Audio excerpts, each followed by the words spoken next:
Hey everybody, I am just hopping on here. I wanted to do a video on how to get a kind of chippy and worn look when you're painting. I paint to make signs, farmhouse looking signs. I don't have any right here next to me that I could grab. Like this board was stained originally and has a thin layer of matte polyacrylic on it because I had planned something else for it originally, but now I want to give it that worn and chippy kind of farmhouse look. So I have painted over it 2 thin layers of sea salt sea paint. I use sea paint for everything. It dries super quick. There's no odors. It can be used as a paint, a glaze. It can be used to highlight and distress. It can even be used as a stain. This is just sea paint on here. Just painted it on, and it dries in minutes, seconds even really. So I'm going to be using several different things to achieve my worn and chippy look. You can use, I'm trying to see if I have anything close by. Let me grab this. You can use 220 grit sandpaper. I use this kind that's washable, it's flexible. I use it here in the house. It's nice to have, I think, because it can be reused a lot. But if you just take this and you have another color, either of sea paint or a stain or whatever behind it, you can create this waxless wonder look. Like this had a navy blue behind it, and I did Salty Secret over it to create this look with just the sandpaper.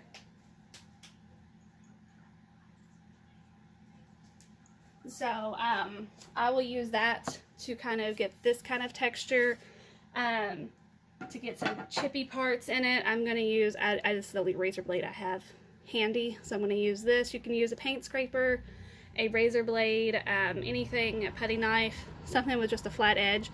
We're not going to be scraping in it, but we're just going to kind of chip at the top of the paint. You can use like a sanding block and other grits of sandpaper. To start with, I am going to kind of knock down the paint just a little bit with my 220 sandpaper. And since there is 2 layers and it's the paint and not the secret, it would take a little bit more elbow grease to get that waxless wonder look. And I don't want that all over. So I'm just barely sanding, just barely, very, very little pressure, just to kind of bring some of that grain back out, because I do want it to have a worn look. There's a good knot. I love all the knots and textures of grains in the wood.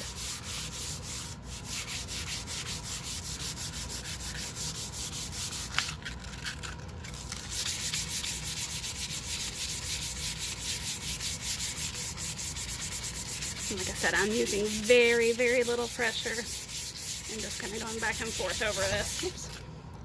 Knocked into my thing here. I keep a plethora of baby wipes on hand just to kind of wipe up any dust since I am inside. Okay, and it's already, as you can see all those grains, and it's already got a little bit of a worn texture to it now. I don't want it to be just waxless wonder though, like I said, so I'm going to take and I'm going to use this to kind of scrape, and I'm going like the opposite direction of the blade so it's not going to gouge any of the wood.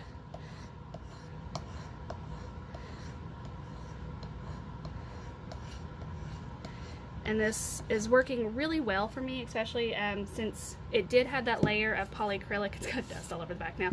It did have that layer of polyacrylic on the back side, or on top of the stain. So it's kind of acting like as a barrier. and I'm not gonna take off any of the stain. You could do that as well with the sea paint if you wanted to do a background color, like whether it be the Navy Sailor or any color really. You could do a thin layer of polyacrylic over it to protect that bottom layer so it's not gonna like mix together or take up that bottom color. I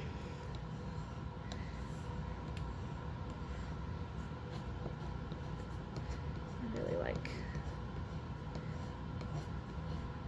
that knot, and these greens are really pretty over here.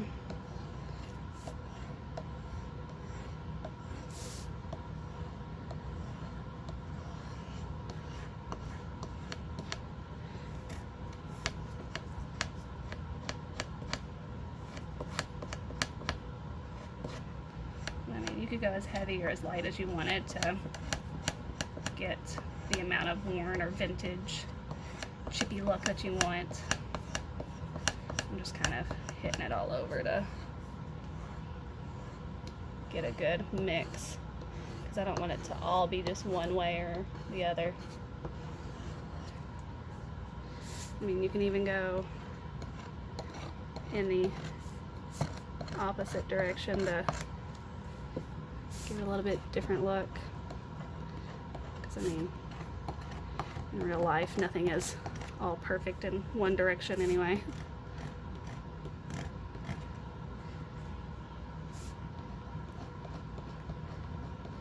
And if anything looks too rough for you, just take your baby wipe over it.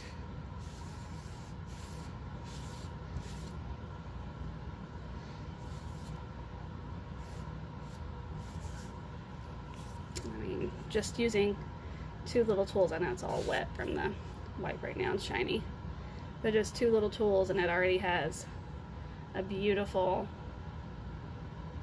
chippy worn look to it. Let's see, I'll take my sanding block and hit in a couple different places. It's still a little wet. Oh, it's okay though. See if I have my towel over here. Kind of dry up the moisture from the baby wipe so I'm not hitting it while it's wet.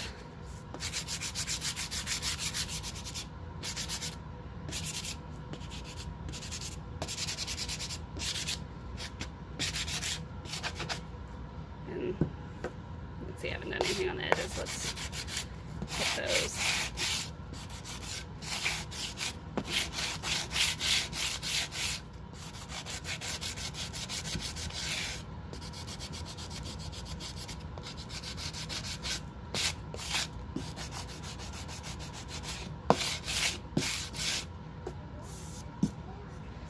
Some chippiness over there.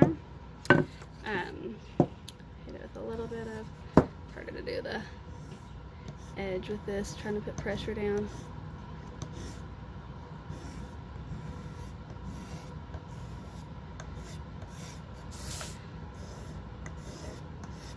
And this was just a regular piece of 1x4 pine, nothing special, just got it at Home Depot.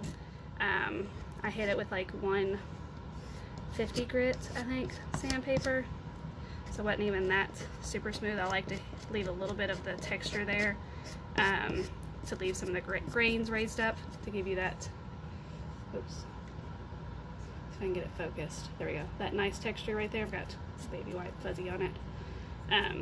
So if you get it super smooth, you lose some of that texture of the grains, and I don't want to lose any of that on this. Okay, I'm gonna wipe that up a little bit. Go over here. The sanding block is all white.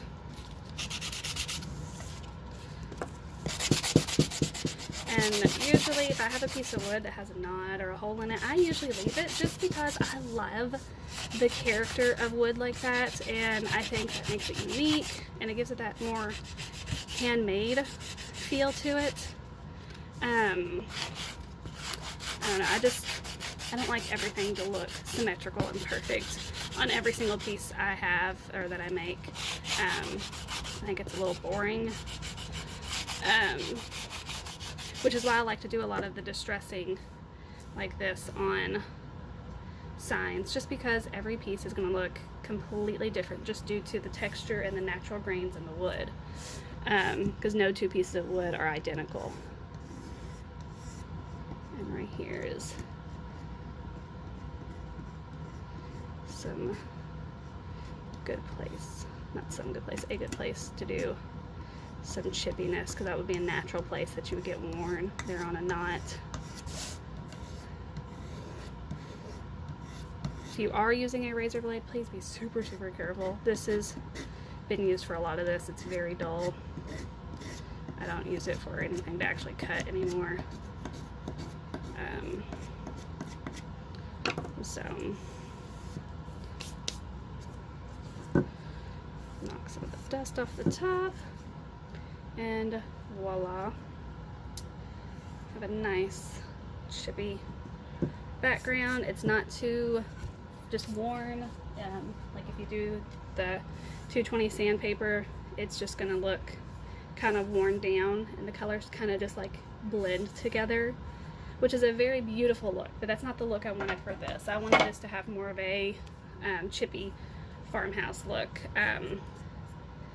Like I said, it's super easy to do, and I mean, you could go back and add more. I usually, once I get something that I like and I like how it looks, I will take a thin layer of the water-based polyacrylic. If I have it on hand, I always use the Sea Paint polyacrylic that they carry. But if I don't, I just get Minwax water-based polyacrylic. It works well enough. But the Sea Paint polyacrylic usually dries super quick as well. I love all their products.